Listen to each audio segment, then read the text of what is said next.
Please join me in welcoming our moderator, Dahlia Kirschbaum. Dahlia is NASA Goddard's Earth Science Division Director. In this role, she manages a staff of 200 civil servants, 1,200 people serving as contractors, technicians, support staff, and those on cooperative agreements. And that is all dedicated to studying the Earth as an integrated system that includes the atmosphere, oceans, biosphere, cryosphere, and geosphere. Dahlia, over to you. Thanks. Thank you. All right, thank you so much for inviting me to moderate this panel. So in a society where breaking records is often touted as an achievement, Taylor Swift's Eras Tour, to name one example, I have a middle school daughter, I fear our Earth has also gotten in on the action. Since 2015, global temperatures have breached 1 degree C and above the late 19th century values and stayed there. In 2023 alone, we saw the warmest year on record, the most billion-dollar weather and climate disasters in the US, 28. And even in our own backyards, the cherry blossoms have already peaked, March 17th. So you haven't missed it yet, but hurry up. And so while we know these changes are happening, we know our Earth system has moved from an era of linear to exponential change. This is driving an era of surprises in terms of how our Earth system will respond to these changes in the future. But we're also in the golden age of Earth science remote sensing with thousands and thousands of satellites in orbit from US civil and commercial space industry taking the pulse of our home planet. We're able to leverage these observing assets along with advanced models, AI and data analytics, and in situ and airborne observations to understand our Earth as an integrated system, which is really a foundational goal of us as all scientists and engineers. Yet it's also our moral imperative as leaders in the science and space communities to accelerate this understanding to inform action. Everyone in this room, everyone online has a horse in this race, either professionally or personally, since it turns out this is only the only planet we actually live on right now. So this afternoon, we seek to have a discussion on where we've come, where we need to go, and what we can do to mitigate and adapt to this startling climate stressors we are already experiencing. We need an all hands on deck, a collaborative approach to address the climate enterprise that includes government, industry, academia, and policymakers. So in this next hour, we will examine topics of innovation, data continuity and stewardship, climate services, and empowering the workforce to the future through different lenses. I invite you all to be part of the discussion, but first, to start us off, I am very honored to be joined by 3 leaders in the field of Earth science. Furthest down, we have Dr. Steve Volz, who serves as the Assistant Administrator for NOAA's Satellite and Information Service. As NOAA's lead for all space Earth observations, Dr. Volz helps define the space and information architecture for NOAA and, working in partnership with NASA and other US space agencies, helps guide the US approach to future civil space observations. Sitting next to him is Dr. Karen St. Germain, the Earth Science Division Director within the Science Mission Directorate at NASA headquarters. She provides executive leadership, strategic direction, and overall management of the entirety of the agency's Earth science portfolio. That includes technology development, research, Earth action, data, mission implementation, and operations. And lastly, Dr. Miguel Roman is the Senior Director and Chief Scientist of Climate and Environment at Leidos. Dr. Roman is responsible for planning, leading, directing, and growing Leidos's climate-related science, technology, and infrastructure programs. He also continues to be an active member of the Goddard community, serving as the team lead for the MODIS science team for Terra and Aqua. So I will be moderating this panel, and so I'm going to kick it off, and we'll start right with our discussion. So first, reflecting back on the past decade, where do you feel we have made the most significant advancements of understanding Earth and climate science? And then also, where do you feel we're still falling a bit short? So I'm wondering who wants to take that first, or I can call on someone. I'll take a first shot. Thinking back 10 years, it's kind of remarkable. 10 years ago, I was in what is now Karen's division in Earth Science. And I remember one of the greatest innovations or advances has been in the integration of observations. I was the flight program director, and we were managing the A-Train, which was a constellation of 4 or 5 different satellites in series. And we spent years and many millions of dollars to try and get those instruments to work together. Just getting the same footprints, the same data formats, the same science, so they could use this distributed constellation to produce an integrated understanding. That was an incredible accomplishment in 2010 and 2011 to bring that forward. Now that is not only that's the standard. If you don't start off the day by knowing how your data will integrate and be interoperable with all the other observations of a similar nature, similar domain, then you haven't even done any of your homework. And we look at constellations, we think of adding instruments and observations into what's already there in a much more consistent and integrated way as the starting point for any next advance. So I think the biggest change has been, and this is not because we have better satellites. I think mostly it's because we have better ground systems and better data analysis techniques, which allow us to integrate these complex data sets from the get-go. So I think that's probably the greatest advance in utility and usability of the observations that we have, in addition to what might be a bunch of different observations as well. But it's really the utilization of this really rich observing system that we have, which has made great leaps forward and is going to continue in that path. Yeah, that's great, Stephen. I'm gonna pull on that integration thread a little bit more in just a second. But looking back, this community, the community represented here, the Earth science community, has a lot to be proud of, right? Over the last 20 years, our community has been the engine for understanding how the Earth system is changing, and I sometimes try to imagine where we would be if we saw the changes happening around us that Dahlia highlighted and didn't understand why they were happening, didn't understand those major mechanisms.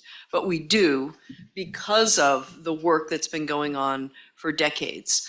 And that's great, including working through all of the challenges that Steve highlighted. I think looking forward, the biggest challenge is, again, going back to what you mentioned, Dahlia, the pace of change is far greater than it was in the 20 years behind us. So the biggest challenge I think we have as a community is accelerating our rate of discovery and understanding, and the rate at which we move that understanding into utility, usefulness by folks who need that information to inform decisions they're making every day. So to me, the biggest challenge moving forward is speed, but also the resolution with which we understand the changes. Because for years we've been talking about climate change, often in terms of a change in the global average temperature. And of course, as you all know, that's not how people actually experience climate change. They experience it in very specific ways depending on where they are, and so being able to focus our attention locally and regionally sufficiently to give people the information they need is the other challenge. Luckily, we have some tectonic shifts in technology and capabilities that Steve mentioned. Thinking about what the evolution in the space sector has done for miniaturization and enabling us to field more and different sensing capabilities. Likewise, computational capability, cloud-based and otherwise, high-end compute, and advanced analytics. I think we have the tools to meet the challenge, but bringing this all together is the challenge we've got in front of us. Mm-hmm. So 2014, 10 years ago, I was at the American Geophysical Union with one of my NASA interns at a press release with the NOAA-NASA team rolling out the first fully calibrated results of the VIRS instrument, joint team NOAA-NASA. And the title of the press release was NOAA-NASA Can See Christmas Lights from Space. Mm-hmm. And that NASA intern is now the head of the Earth Information Center at headquarters, Dr. Eleanor Stokes. That was a career-defining moment for me, but it was also it touched to the hard work of the JPSS programs in delivering beyond the expectations of that observatory, which no one knew that it was going to perform in the way it did. In the fact that the day-night band on the VIRS instrument, which measures Earth at night, has the requirements were beaten by a factor of 10. And that's why we could see Christmas lights through space, because you can actually disaggregate the seasonal variations in the lights, allowing you to see that extra 20% increase, not just in the United States, but during the holy month of Ramadan. And so that story allowed us to then start rethinking the importance of human-centered earth science research. And 10 years later, we're seeing that codified in NASA's Earth Action Strategy. And so that's that journey that many of us at the time who did not see this as a mandate of the Decadal Survey. It doesn't say go out there and measure direct human signatures. We are now coming to terms with what earth science can do and the possibilities in helping accelerate climate information into a massive ecosystem of services. So kind of pulling on a couple of those threads, which focus on kind of innovation, integration, and interns and workforce. And I know we have some early career scientists or hopefuls in the crowd. As we consider the rapidly evolving landscape that we've all identified that we're in with Earth observations and the introduction of commercial and non-commercial entities, how do you feel your organizations can adapt their workforce development strategies to really ensure we remain at the forefront of innovation and maintain the ability to execute these critical missions, especially when they take a decade to come to fruition? What skills may we need for the future, and how can we continue to motivate those teams?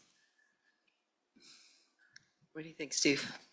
Well, I want to take exception to the decade in fruition. It takes a long time from the start of a mission to a satellite to actually launching it, but the mission is continuous throughout that. So we launched GOES-R 8 years ago, 2016, and we are still developing new products from that, based not on something we defined in 2010 as what we needed to do, but based on interactions with what the world is changing and our needs and our products need to change. So I think the innovation of long-term observations is continuous and not on a generational or a block build change, because the additional understanding from research, but the additional observational capability we learned, like Miguel just mentioned, we weren't guaranteed we'd see, it leads to a completely a different approach to how we exploit these missions. And I think the biggest piece of that is a key is that what is interesting and exciting from a science perspective may not be impactful or useful from a community or a social perspective. So we build these satellites to be great remote sensing observatories, and we learn a lot from it, and we expand and increase our science. But a lot of that is not really productive in terms of changing the actions and behaviors of people. So I think in terms of innovation going forward, there is clear focus on better observations and better data integration and better information. But the real innovation is on social science and understanding how the data are used, how the people are living in their world, and what information we can convey to them in the right way to give them information they can use in their environment. And whether it's a business who's trying to decide where to invest, or it's a homeowner trying to decide, do I make an improvement? Do I move from the coast? Do I do something different? Do I change some part of my life? It is really, we've learned that a lot of the ways that we present data is not helping, and it needs to have a feedback loop so we can do that better. And I'll give one example.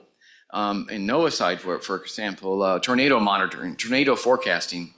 The objective in the early 2000s for a long time has been we need to improve the advance warning of when a tornado occurs, so people can have more warning and have a better outcome.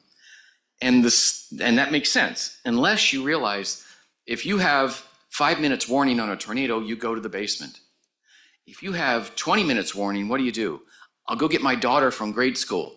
I'll go make sure I finish this errand. And you end up with a different social response, which is not built into your scientific analysis. And there are dozens of other examples of like that. How you deal with information is not logical based on our models. It's based on the way the society reacts. And it's different for different communities. And we have to have that feedback loop back in. So the innovation is much more integrating, not just observing the humans, but integrating the humans into the outputs, into the analysis and the utilization of the data we have. Yeah, and diversifying the workforce that we need To for be this listeners, approach. not just explainers, but listeners and integrators on integrating information from non-scientific applications or not, aspects. Yeah. Miguel, you want to add? Yeah, so we've hired 4 interns this season, and every time we have our first tag ups, I always tell them, be ready to make mistakes. There are no mistakes that you and I can figure out a way around, and I want teams of young people to be ready to take risks. And I've tasked one of my interns to break up the MOTRAN algorithm. MOTRAN is a radiated transfer code used by the Air Force, used by NOAA, used by NASA. And when I was a grad student, I was with Gail Anderson, the mother of MOTRAN at US Air Force. I had to still use the same formats as the tape computers, tape 7, tape 3.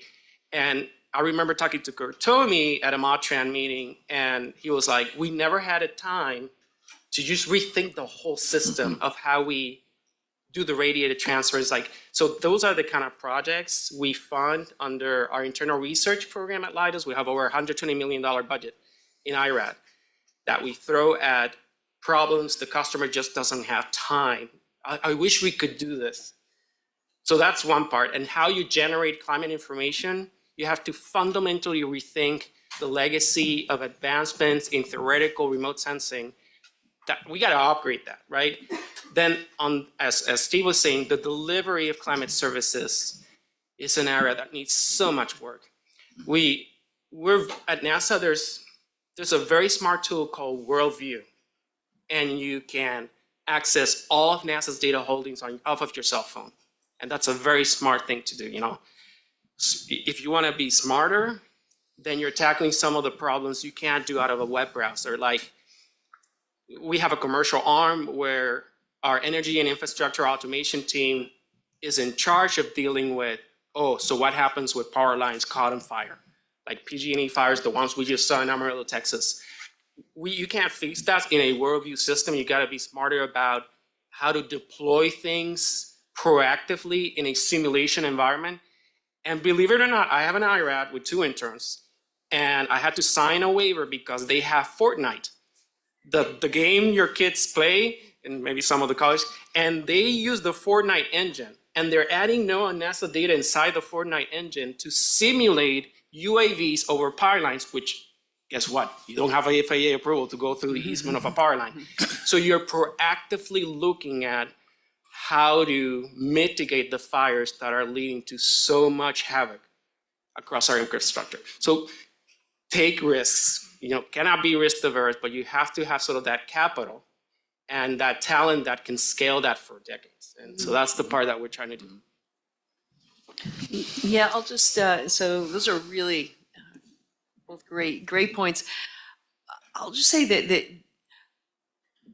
the most fun I have in this job is the time I get to spend working with young people, speaking with students, speaking with the interns, inviting the interns into the enterprise, and the early career folks. And we're seeing a difference in the interests of people who are newer to the workforce than we did in previous generations, which is to say this: we're seeing folks who don't want to stay, many more folks who don't want to stay in one particular scientific discipline. In fact, they want to be able to move back and forth seamlessly between science disciplines, earth action areas. They're entering the field to make a difference.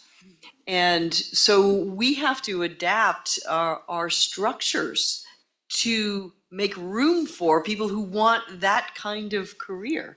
And that includes the reward structures, right? The incentives, which are, I would argue, maybe a couple of decades out of date. If we want to keep this these new entrants to the workforce engaged in our enterprise. So, but it's very, very, very encouraging that they really want to have that kind of range. The other the reason I think that's important is because, you know, sometimes I say in the context of climate, we went from denial to despair without passing through thoughtful. And I'd like to get us back into a position of hope, right? Because what has to happen is a lot of people have to take action that is different from the action they took previously. And for that to happen, people need hope. And so I really think the energy that the new entrants into the workforce bring is going to be incredibly important for getting the kind of societal action, Steve, that you were talking about. Absolutely. I think, and so one of the things that I'm hearing is also about making data more accessible. And that's such an important part of the journey. You know, looking at the importance of data stewardship, and I'm also considering kind of calibration and validation in that camp to make sure we have the highly calibrated data that science needs as well as the public. As well as the dissemination of data from NASA, NOAA, and others, and other products. You know, we need to understand how we can make this applicable for a wide range of research and public service. So what measures do you think are still needed? You've alluded to some, to help implement this collaborative approach. And that isn't just for government data, but that includes commercial data and academic development of products to really ensure that seamless integration. And what do you really think is needed in this very multifaceted world of data and data stewardship? Well, maybe I'll jump in and go first on that one because NASA science in general and NASA Earth Science specifically are all in on this particular issue. And I'll just highlight a couple of areas of emphasis for us. First is a couple of years back, we established the Office of the Chief Science Data Officer to really establish policy guidance toward which we can build. So that office exists. Kevin Murphy has that role. And then within Earth Science, Katie Baines is our Earth Science Data Officer. They are leading the charge on what we call open source science, which is putting not just the data, but the analytics, the algorithms, the scientific discovery out into this open domain so people can see and participate in the science as we're doing it. We think this is part of the key to accelerating the pace of discovery, more eyes on the data. We also think it's the key, or a key, to increasing the impact of the observations, the scientific insights that we have, because more eyes on, more hands participating means we're asking a more diverse set of questions. We're starting to get at those issues that Steve raised about different people react to information and take action on it differently. So the Open Source Science Initiative is a huge push for us. It's a 5-year push. It's funded to try to transform the culture of science into one of openness. And again, things like incentives and reward structures are really important there. And then I'll mention just a couple of other things. We're working across agency lines with NOAA and USGS in particular on things like the Common Metadata Repository to make everything more interoperable and discoverable, because people who are looking for information shouldn't need to know how our agencies are structured in order to find it. So that interoperability is a big piece. And then the last thing I'll mention is the Earth Science Information Partners, the ESIP, which is an organization of over 170, I think, partner organizations. It's funded or sponsored by NOAA, NASA, USGS, to really share and expand and innovate across the earth science disciplines and information space to transform and accelerate the way we manage our data, our information, and extract meaningful information out of the enterprise. Yeah, let me follow on with that, in that I entirely agree with the evolution from what has been CIO-driven information across the government to CDO-driven is a trend which I think is all to the benefit of the value of the information. It's not the pipelines, it's what comes out of them that counts. Yeah. And I think that's been a change, and we see that in NOAA as well. We have our own CDO. We've identified that as a peer with the CIO, even though all the rules are written, the CIO is in charge of this, that, and the other thing in terms of procurements and security management. It's really the data that is the wealth of our organizations. And it boils down to trust. When you think about, if people are going to act on the information we provide, they have to trust that it's accurate. And the transparency that Karen mentioned, the open science, the open access is a key component of that. And then particularly when we talk about working with the commercial sector who are doing similar observations with a different objective, one, to understand and convey knowledge about the Earth, but also with a profit motive in mind. The government and the private sector can work well where we don't have that profit motive. We have the transparency written into our, usually I would say our DNA, but it's also into our guidelines and rules for our agencies to make sure that the data is traceable, recoverable, and discoverable by anybody. So that is a key element of it. And I've been asked by some, why don't we have one cloud? Karen talked about making our data systems interoperable. Why, if we're all going to the cloud, let's go all at once. That's not going to happen. That's not the way we're funded. It's not the way smart people don't think about how don't we all get together? They all come up with a bunch of different ideas. But what we are focusing on is how do we make our systems work together? And that's really the better approach anyway, because just because NASA and NOAA may get one cloud, but then USGS doesn't, and I have to work with UMETSAT, and I have to work with Japan, and I have to work with Australia. They're not going to use my system, but they have data and information that we want to get to as well. So scaling this up from pairwise to 3 to 4 to 10 to 20 allows for an architecture which makes all of our data interconnected. And one last point I would say, we're all remote sensing scientists, but most of the information about the planet is not what you get from space. It's what you get in your backyard, in your neighborhood, in your town, in your city. And it has been incredibly difficult for my whole career to get access to that data reliably, consistently from around the country and around the world. So being able to reach out to the communities where most of the data gathering occurs, whether it's local, historical, personal data, or it's proprietary data nations have, really requires a connection with the local communities. And I'll relate one experience we had when I was in South America, Central America in a review. We were looking at data sets, meteorological data handwritten into logbooks in the 1800s in Costa Rica. It was in 4 different languages. It was in Portuguese, French, Spanish, and English.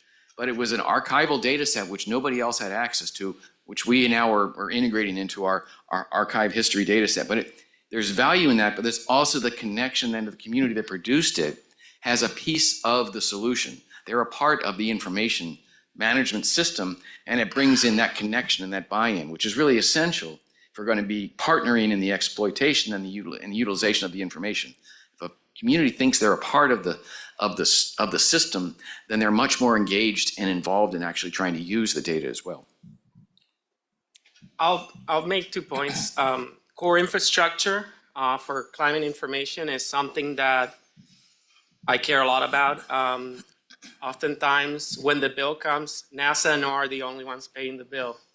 I'll mention 2 that are very critical, that networks that people may not know about, but they're so essential, the MESANET sites and the ARANET sites. Goddard Space Flight Center is the steward of all sun photometers deployed around the world. And without those, planet data wouldn't be that good, because planet data requires an aerosol climatology to be corrected to generate an essential climate variable.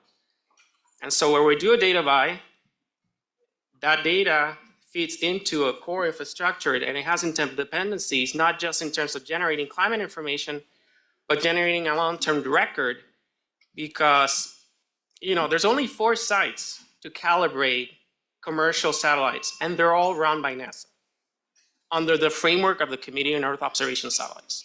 All of people know that, but these sites have to be installed in desert invariant sites in the middle of nowhere, like Libya 4, Railroad Valley Playa in New Mexico. These are Salpan sites in Bolivia.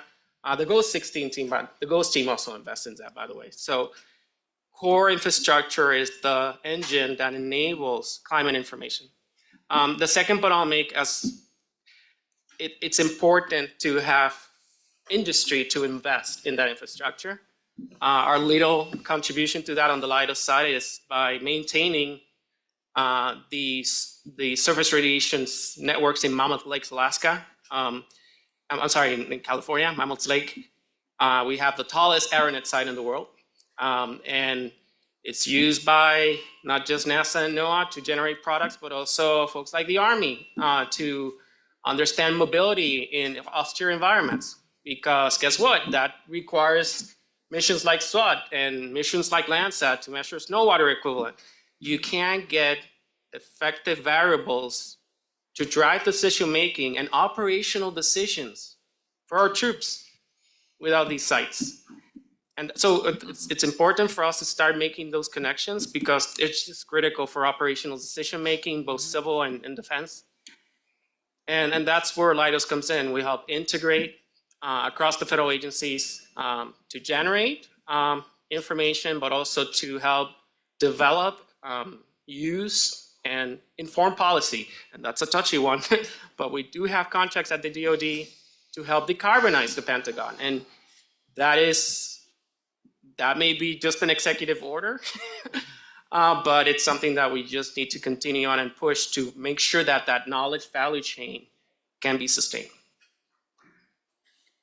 And I'll just add that the geodesy networks at Goddard help make sure that we get everywhere in the world, literally. So, so keeping on the topic of long-term data records and the fact that the cherry blossoms were blooming earlier, we actually had to know how many years the cherry blossom when they were blooming, right? So continuity is really critical.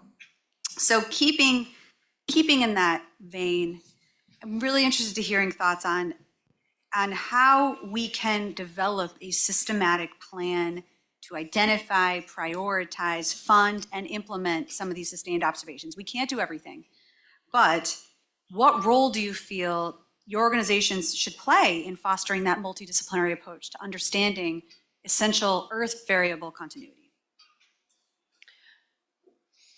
Yeah, I guess I would say, this is a very popular topic right now, and I would say it's actually not new, right? We've been working in this space for decades. My first launch in this job was Sentinel-6 Michael Freilich. The last mission I worked on as a graduate student 30 years ago was actually the first altimetry mission, which was TOPEX Poseidon, right? We have been and we continue to sustain observations. And I would say it's actually a much more rich environment for doing that now than it ever was before, with so many new national space agencies getting into the business. So I think we need to not think about it as we need a US solution. We need to think about it in the international context. And we have bodies where we have these discussions, organizations like CIOS and CGMS, where we can have the discussions, or even, we have a strategic partnership with ESA, where we have these very same discussions. So it's really a matter of looking at all of the options, because as you mentioned, the challenge of continuing these observations in a high quality way and innovating along the way, getting to the higher spatial resolution, the higher temporal resolution, that's an all hands on deck kind of demand. And so we need to really work those interagency and international partnerships to get to what I would call a global constellation that sustains and advances these observations. You wanna go, Miguel? Sure. So I'm still obsessed about the cherry blossoms. So, and I have to get credit to my dear colleague, Professor Shaoyan Zhang at the University, South Dakota State University, who is the father of the land surface phenology products for both NOAA and NASA. And so everybody know what phenology is? Phenology is our ability to measure vegetation responses to climate by understanding the timing of seasonal cycles. So we start with the sprouting of the flower and then in green up and then senescence. And if you are lucky enough to be a PI for a science team, like the NASA Vier science team, you get to be the person who vouches for the quality of that long-term record, the steward of that. And Professor Sang, and this algorithm has been cited over 3,000 times, and it took 20 years of collecting data through 3 satellites, AVHR, Terran Aqua, the EOS systems, and JPSS, to finally predict the cherry blossoms through trends in vegetation, physiology, chlorophyll in content, leaf area index, and surface temperature. And then you need to add the snow and you need to add the SF models. It's fascinating science because we have continuity, because we have the CGMS program and we care about the calibration across these missions. Goddard is going through an evolution in its way of thinking about data beyond just the mission and focus on the measurement under the Earth Action Strategy. And I'm very, honored to be a front and center in that discussion. There are other fascinating scientific discoveries without an extra 50 years, 60 years that we will not be able, we still are trying to figure out. And just taking forever, but like burn area. We really don't know from our long-term records whether the world is burning less or more because of what Karen just said. The resolution of where we're collecting this data is too coarse for us to know whether the burning is just getting smaller at the Landsat scale or bigger at the MODIS scale. And so that is why Landsat Next is the most critical mission coming out of the FY25 budget. And it's a resounding scream coming out of Congress that you must fund this. Why? Because of continuity. Because the next shift in evolving our understanding of the world requires that resolution. So anyways, it's a fascinating area that requires continuous attention. And I want to commend the team that has made it possible, NOAA, NASA, and USGS, for You have some doing that. energy around this. Yes. Always a sign. So great points, and I just reflecting on the fact, you think about the blossoming of the cherry blossoms, those habitable scale maps that you see on the back of every fertilizer bag or every seed bag, where the zones, the habitable zones that you see, those were not created by a PI who had an instrument on a satellite and created those habitable zones. They were created by a community over decades and decades and have been and owned and developed and improved by generations of climatologists, of herbologists, of probably agriculturalists, and they've been changing and modifying over time. And I think that's when we think about continuity of data and continuity of information, that's a good model to look at. It's multi-generational and it's involved and it's owned by the whole community. And I think we have sort of the conceit in the space community where we're just barely a little bit more than 1 generation old. So a lot of what we might call an instrument data record or a climate data record is really owned by the person who thought about it first in 1980 or 1990, has he or she, usually a he, but now she is as well, have developed it and owned it and really have this personal ownership of that. And I think what the growth of this organization, this community, will be when we give up that personal ownership. We leave our egos behind and say the climate data, the gravitational, just like the GRACE data record is not a GRACE data record. It's a gravitational anomaly record, which is owned by more people. The altimetry from TOPEX to JASON to Sentinel-6, Michael Freilich and beyond, is not a NASA CNES thing because they thought it up or similar, but it's a global connection and collection. And I think that requires a real change in attitude. And I think That's where you see a difference between the research side, which is the best observation is the best thing to do, versus the operational side, where you think, what is good enough? What is the right level of performance to get a consistent and reliable and useful product? That doesn't mean you, and that's where we're facing some of these transitions, like Modus is great and Veers is really good, but it's not the same as Modus. But it does a lot of things, and it does, the value of Veers is incredible, and that doesn't mean Modus, the transition was a failure when you went from something which was really, really good to something which is really good. You're down one really, so it's a loss. You split off, you do Landsat next, you do EMIT, or you do HIFSPRI or hyperspectral. You continue with a baseline and you improve on the research. And I think that's where we're having a challenge right now in the continuity theme from satellites, where the first generation is sometimes reluctant to give it up or to share it with the larger community, which might adopt it and change the way it's being used or the way it's being developed. And I think we have to, all of us have to leave our egos behind a little bit and say, what is the need for the environment and for the community we have, and accept that there will be changes on the baby that we birthed from the start, and it has to be shared by the community. And that scales into TOPS, the Open Science Program. It's a collective group that understands that there are different applications. Some of them are maximum best science, and some of them are good enough to be able to enable other science, which requires that good enough objective. Yeah, and I think the concept of innovative continuity, right? We're not just launching the same thing over and over, but we innovate in that process, and the algorithms, accommodate that and are in advance. I think the strategic plan that we have, that we need for the nation to understand continuity is a critical part of how we fit into this next fabric of where we need to go from the peanut gallery. So I'm gonna ask one last question, and then would love to open it up, and disclaimer, you haven't seen this question yet, so sorry. I think that earth science is the most important thing in the world, and we've already been over why. Anybody who disagrees can now leave the room. Yeah. You can't ask a question. But budgets may suggest a different message. You all have vast experience in engaging with audiences outside of the scientific community, including the general public. I like Nikki Fox's term yesterday, those who stand on hills, and local decision makers. So where do you feel we have the biggest disconnects between what you all say, or I'm in that too, what do we say and what they hear? And where do we need to do better? Gosh, there's so much to say on this topic.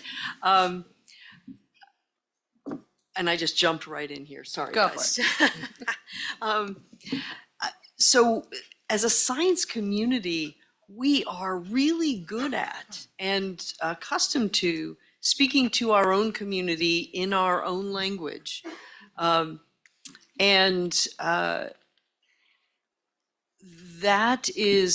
has been holding us back, I think. Not that we should be good at speaking to our own community, but we need to do more. And Steve alluded to this, of working with people who aren't us. And I'll give you one anecdote here, and I apologize, a couple of you may have heard me tell this story.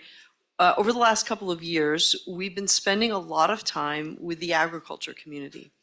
And I don't know, folks may have a mental picture of what a farmer is and how sophisticated they are.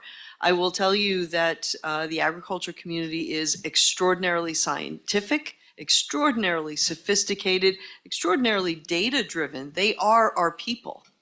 But they don't come to our science meetings. So to engage with that sector, we have been going to where they go and having the most extraordinary exchanges of information and well beyond exchanges of information, working on co-developing, I'll say, thought laboratories where producers can come in and run if-then experiments to understand what may be the potential outcomes of different decisions they make. And this was brought home in a very moving way when I was in Iowa last summer, meeting with a group of Iowa corn growers. These were largely family farmers, but you should not have a mental image of a small side plot, a garden next to the house. These are major operations, multi-million-dollar family-run operations. But to a person, these producers said, the way I learned to farm from my parent, my grandparent, the rules, the notebooks I inherited, those rules don't work anymore because we're getting late frosts, early frosts. We're seeing drought followed by inundation. We're seeing different patterns. And I have to make decisions every day. The biggest decision I make every year is when to plant, like specifically what day do the seeds go in the ground to maximize my return. And they said, I get one learning data point per year. That's the yield. So I get to try one new set of things. I get to learn. I get one data point on how well I did. And that is not learning fast enough for me to be able to hand this farm off to my children. I will go out of business if that's the rate at which I can learn. So we need help, we need partnership, we need to understand the change as you in the science community see it, but we need to integrate what you see with how we do business. It's one example, and it's an example, Steve, you talked about it, having a little humility, right? Going into the room as a potential partner, not as I'm a scientist and I'm here to tell you what you should know, right? I'm a scientist, I'm here to help. Yeah. Okay. So I'll say in a US context, there's these global trends that we're going to experience in the next 5 years, and the one that hasn't been thought out too much is decarbonization. Our European friends, our NATO allies, have the sword of Damocles at the top of their heads as Russia is forcing them to think about militarization, but also decarbonization, because they're so dependent on Russian resources that creates a dynamic to accelerate the hard to decarbonize sectors that we all face: transportation, utilities, and buildings. And so we don't have, luckily, that pressure of danger coming from next door. And as a result, the game theory behind decarbonization in the United States is there's not a sense of urgency because it's not tied to an immediate issue. And so at Leidos, we're trying to figure out this problem with two-star generals, the Deputy Assistant Secretary of Defense. We have a contract that does a lot of decarbonization work for the Pentagon, facility level efforts.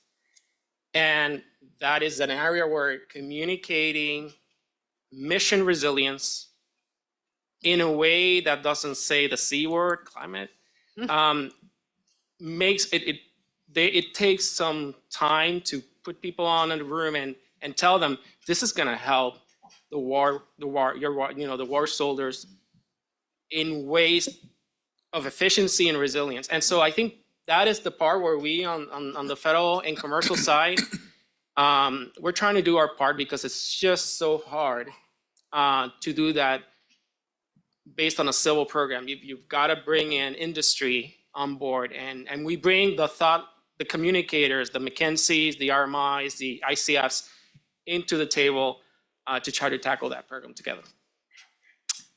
So I was at a meeting, a climate conference about a year ago, where the question was just this question: how come we're not getting the politicians, particularly, not responding to our clear and obvious information that tells them what they should be doing? And they asked the audience, what can we do to help? And the first answer from the audience was, we need to send more scientists to explain it better. And the communicators in the room says, no, I don't need more scientists to explain it better. I need to talk to them in a different language. I need to tell stories. I need to communicate what it means in examples. And I'm a scientist, so I hate anecdotes being the solution for a complex answer. But it really makes a difference. That's what people hear. That's how they connect. And so I think it really is about talking to people in the language and that they are familiar with. And I have a similar agricultural example. The example that Karen went through is all true and accurate, but 3/4 of the world's planet are subsistence farmers or low or small farmers who don't know about the type. They don't use satellite data, and we have to figure out how to communicate to them as their climate is changing. It's not just what day they plant. Their plants don't work anymore. What plants do they move to rather than move their people, which would lead to significant, obviously, the climate migration that we have to deal with. So it's tailoring at every scale and in every environment around the world, for the global south in particular, where we can provide information which is not when to plant, but what to plant, and what's going to happen in 10 years when we see that habitable zone move to the next nation, not just to the next county. And that's why we need AOS. That's the kind of information that we need to have, so to provide that information to them in a better way. Thank you. If you didn't catch that, Miguel was talking about the atmosphere observing system. All right. I apologize we didn't save too much time for questions, but I hope we have a couple minutes if anyone has questions. And I actually can't see anything, so I'm going to let our illustrious mic runners choose them. Center. Perfect. There you go. Start there. There's been a rapid increase in private sector and even NGO Earth observing satellites. Is there any effort to get their data into the long-term stewardship? Absolutely, Archival? bring it on. We definitely need that, and there's no way we're going to expand. We're not going to get funded to do all of that, and we shouldn't. A lot of exploratory work, a lot of entrepreneurship, and I think one of the key roles for the federal system is that trusted source of calibration, validation, and accuracy. Bring it into the system, and when we talk about greenhouse gas monitoring, methane leaks and the like, we're not going to fly enough satellites to do precision mapping, but the community might. So we need to be the trusted validators of that and to integrate it into our systems with open data procurement so it's available to everybody and it's part of our long-term data record. Absolutely. And we buy, so through the Commercial Small Sat Data Acquisition Program, that's from NASA, we buy tens of millions of dollars of data and evaluate that data, provide feedback to the commercial vendors, and that number of vendors is increasing every year. But we need to open up the data rights so that Yes. it's open to everybody without restrictions. Yes, we do. Because that way it's more interoperable with everything else. I'll just add, Steve and I were both down at the National Academies yesterday, meeting with the CSAC, and at the end of the day, we had actually several of the leaders from these commercial companies that provide commercial data, and the topic of discussion was a fascinating one, which was it had to do with this role of evaluation, calibration, certification, and is there a role for the federal agencies here in partnership with those commercial entities.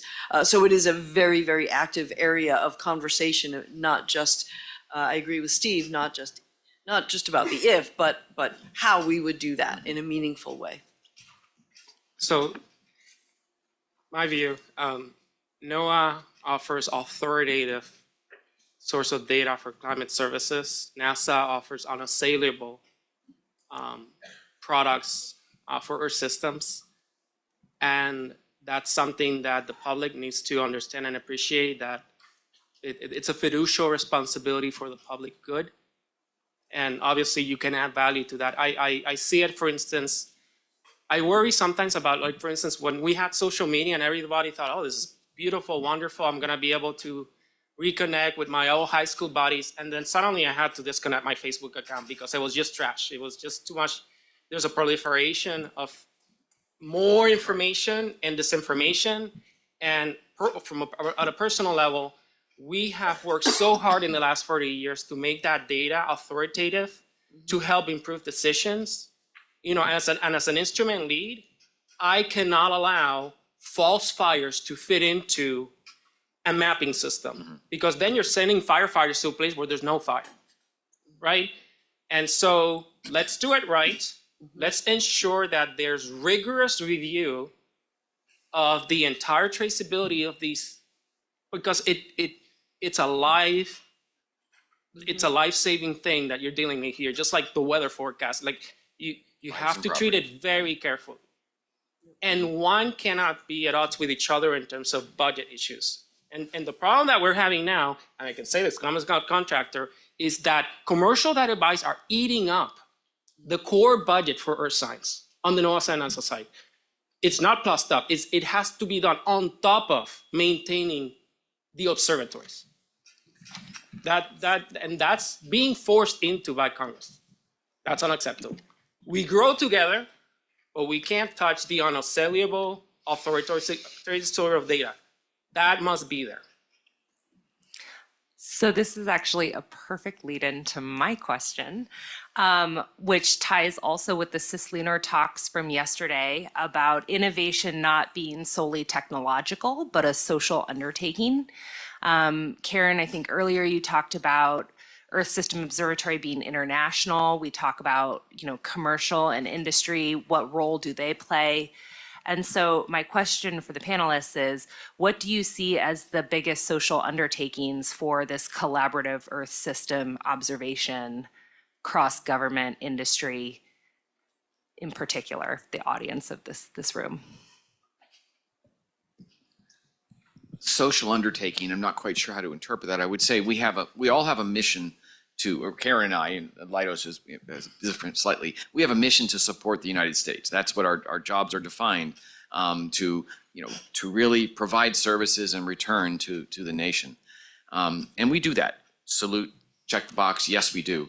But our mission is really global. So I think the social mission we have is how to make sure that the information that the privileged in the United States have and the access to information and the decision making is made available to the world in a way and engages the world in those decisions which will affect all of our lives in the future. So I think the social experiment here is how to get out of NASA or NOAA or EUMETSAT or Copernicus, the sort of the ego side of systems into an Earth observing system that is providing information for the Earth. And it's a challenge because there's a lot of pride and ownership and a lot of territoriality, if you will, in that. I think it's a challenge for all of us to act like stewards of the planet and not just agents of our agencies.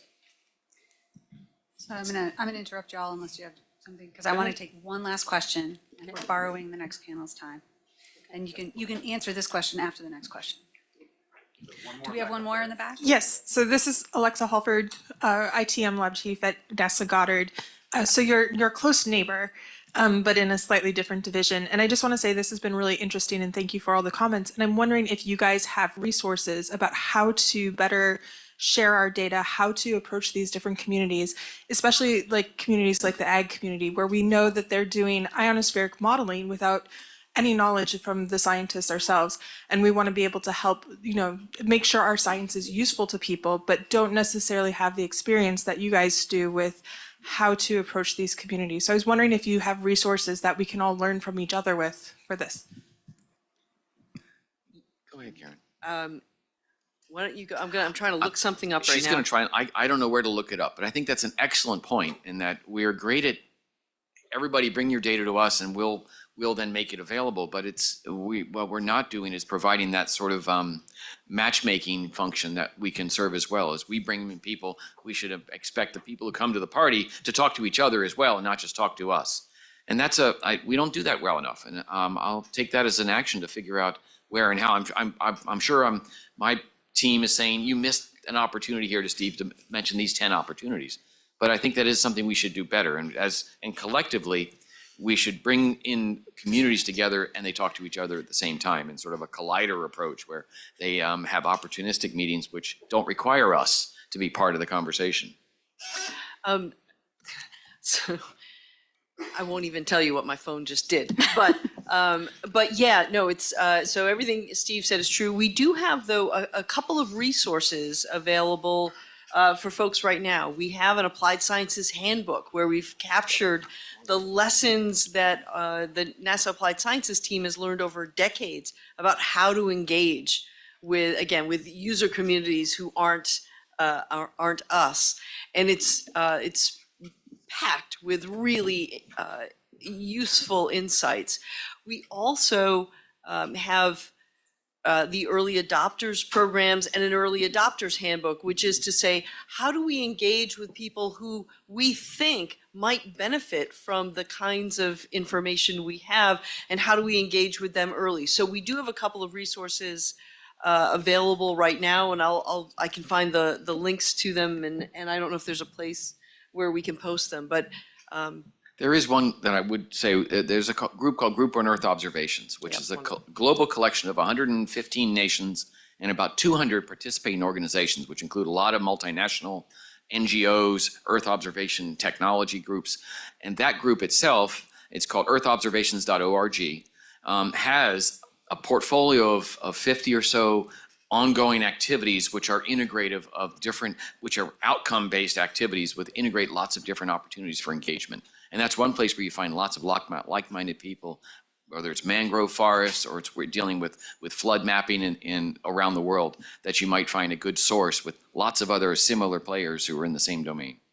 I'll just add a plug to Goddard's, NASA's Earth Information System, because it's one of these efforts that are getting at the issue of how to combine the observations, the modeling frameworks, and the decision-making science. So your scientists doing decision-making science to get at the issue of how to advance and rethink the way we respond to climate. And so that's an area that there are a lot of really good use cases on flood risks, on fire, that are really good examples of next generation type of work within this community. Well, I want to thank everybody and thank the next panel for letting us borrow a couple of their minutes. My bingo card was checked with all the things that I wanted to make sure we covered. So thank you for listening. Please approach the panelists after if you have questions, and we look forward to the continued discussion. Thanks. Good job.